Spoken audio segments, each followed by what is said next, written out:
Namaste, Sat Sri Akal, Kem Cho. Welcome back to my YouTube channel, The Insight Generator. Power up your data insights.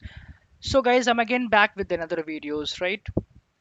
So it is often a big confusion amongst all the new learning aspirants who really wants to step into the world of analytics for the first time, and they are often confused which BI tool they should actually use.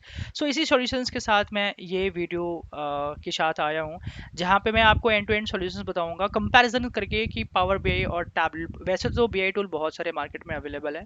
So let's just start the comparisons. But before that, I would request you guys please like, share, subscribe my channel, and don't forget to hit the bell icons. तो मैंने सिर्फ power BI और Tableau को ही for the comparison purpose choose किया है. इसलिए choose किया है क्योंकि ये दोनों बीआई टूल मार्केट के कॉम्पिटिटर्स हैं एक दूसरे के and highly demanded and extensively used BI tool है इन द मार्केट, राइट.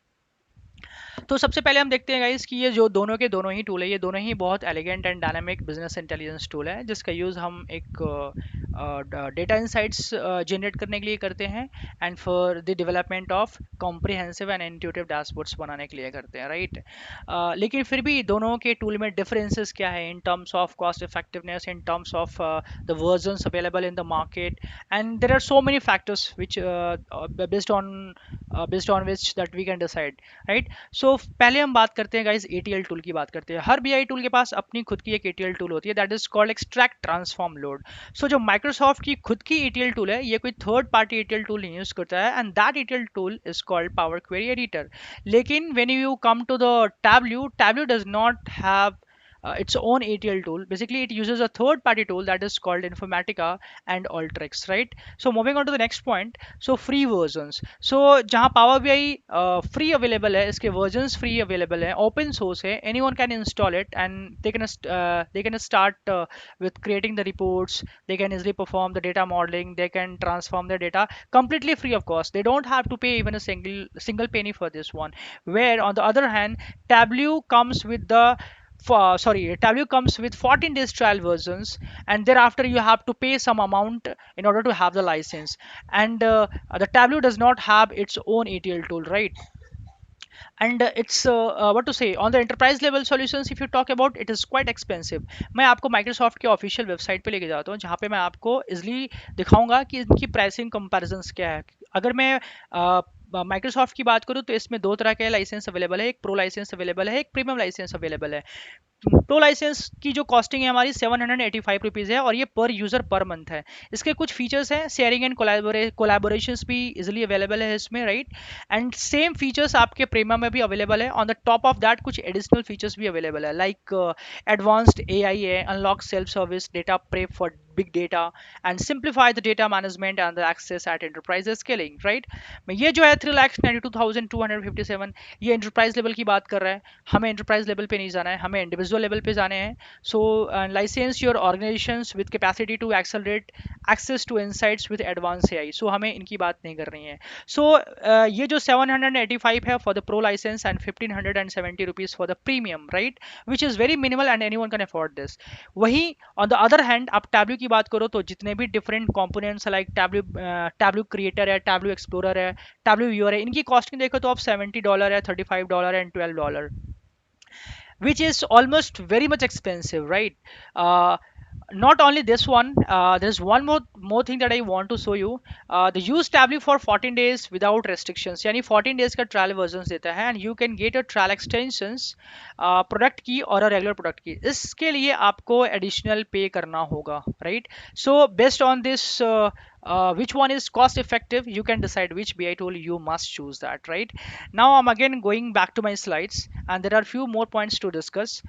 अगर मैं बात करूँ जो इनबिल्ट कोलैबोरेशन फीचर्स होते हैं पावर बीआई में, कुछ इनबिल्ट कोलैबोरेशन फीचर्स होते हैं लाइक कमेंटिंग होता है हमारा, को ऑथरिंग होता है. ये हमारे कोलैबोरेशन फीचर्स हैं जो कि पावर बीआई में इजीली अवेलेबल होता है, लेकिन ये फीचर्स टैब्ल्यू में अवेलेबल नहीं होते हैं. ये फीचर्स सिमिलर फंक्शनैलिटीज के साथ थर्ड पार्टी टूल के साथ आते हैं, इनकी खुद की कोई टूल नहीं होती है टैब्ल्यू की, राइट. फोर्थ पॉइंट की मैं बात करूँ तो जो मोबाइल एप्लीकेशंस होते हैं पावर बीआई के वो iOS एंड एंड्रॉयड डिवाइसेस के साथ रोबस्ट होते हैं एंड क्वाइट कंपैटिबल होते हैं. लेकिन जो टैब्ल्यूज के मोबाइल एप्लीकेशंस होते हैं वो कुछ लिमिटेशंस के साथ आते हैं, उनकी जो फंक्शनैलिटीज होती हैं उतनी एडवांस नहीं होती जितनी की पावर बीआई होती हैं, राइट. मैं अगर नेक्स्ट पॉइंट की बात करूं, so when it comes to the large chunk of data and the complex dashboard, वहाँ पावर बीआई तो कहीं ना कहीं कंपैटिबल नहीं हो पाता, जहाँ की टैब्ल्यू जो है it's a highly recommended in case of the large chunk of data and the complex dashboards, right. अब मैं आपको थोड़ा डिटेल में समझाऊंगा। ये एक मैजिक गार्टनर मैजिक क्वाड्रेंट होता है। गार्टनर मैजिक क्वाड्रेंट में क्या होता है, बेसिकली एक टू डायमेंशनल मैट्रिक्स होता है जिसमें चार क्वाड्रेंट्स होते हैं। एक लीडर्स का क्वाड्रेंट होता है, एक चैलेंजर्स का क्वाड्रेंट होता है, एक नीस प्लेयर्स का क्वाड्रेंट होता है, एक विजनरीज का क्वाड्रेंट होता है। अगर मैं लीडर्स की क्वाड्रेंट की बात करूँ, इसमें आप देखोगे माइक्रोसॉफ्ट टॉप पे है, then Tableau and then Qlik. ये 2022 जनवरी का डेटा है। अभी हमारे पास कोई लेटेस्ट डेटा नहीं है 2023 का, else I would have shown that. तो मैंने यही डेटा आपको शो किया है यहाँ पे। आप देख सकते हो माइक्रोसॉफ्ट अभी भी टॉप पे है। The reason behind this the Microsoft is on the top of the list because एक एडवांस पार्ट होता है माइक्रोसॉफ्ट का, एंड द बेस्ट पार्ट ये होता है कि ये एवरी मंथ अपने फीचर्स को अपडेट करता है और कुछ नए नए फीचर्स लेकर आता है AI based, right. And that is a good part of using this Microsoft power BI। ये मैजिक क्वाड्रेंट हमारा बेसिकली होता है क्या, मैं आपको बता देता हूँ। ये एक गार्टनर मैजिक क्वाड्रेंट होता है, एक resource methodologies and graphical representations of the BI tool provided by the Gartner company. Gartner एक leading resource and advisory firm होता है बेसिकली। सो आई थिंक आप देख सकते हो कि चैलेंजेस में जो रीडर्स में जो बीआई टूल है वो मार्केट रीच इनकी बहुत अच्छी होती है। इनके पास वो स्ट्रॉन्ग एबिलिटी होती है to execute their strategy and have the clear visions for the markets, right. उनके जो मार्केट प्लेयर्स होते हैं with a track record of successful implementations and strong product portfolios, जो कि चैलेंजर्स के साथ बहुत ही लिमिटेड है, राइट। कहीं ना कहीं वो लैग कर जाते हैं और लीडर्स क्वाड्रेंट की तरह उतने कॉम्पिटिटिव नहीं है, मार्केट रीच उतनी अच्छी नहीं है। And that's the reason. आप देख सकते हो कि थर्ड क्वाड्रेंट में हमारे कुछ बीआई टूल्स है like micro strategy, Amazon web service, Alibaba clouds and so on. And visionaries में भी हैं कुछ फैमिलियर हो I think like SAS, Oracle, IBM, Yellowfin. So इस तरह के हमारे बीआई टूल्स अवेलेबल हैं। अभी भी मैं किसी को ये कंपेल नहीं करूंगा कि कौन सा बीआई टूल यूज करना चाहिए। It all depends on the circumstances and the requirements of the business. So in summary, in the nutshell, if you'll ask me to explain, so the choice between the Power BI and the Tableau depends on the factors such as organizational technology stack, budget, data complexity and users preferences. So मैं अगर Power BI की उसमें specially बात करूँ, so Power BI is well suited and for the more for Microsoft centric environments, and the offers that really offers a strong integrations with the Excel and other Microsoft tools. जहाँ मैं दूसरी तरफ बात करूँ Tableau की, तो Tableau is well suited and recommended when working with the large chunk of data set and the complex dashboards. So you can just make your own choice based on the specific requirements to make an informed decisions. So this is how you can just make your choice, guys. Thanks for watching my videos. I hope you enjoyed a lot and pretty much clear about the BI tool that you want to choose and you want to start as a career with, right?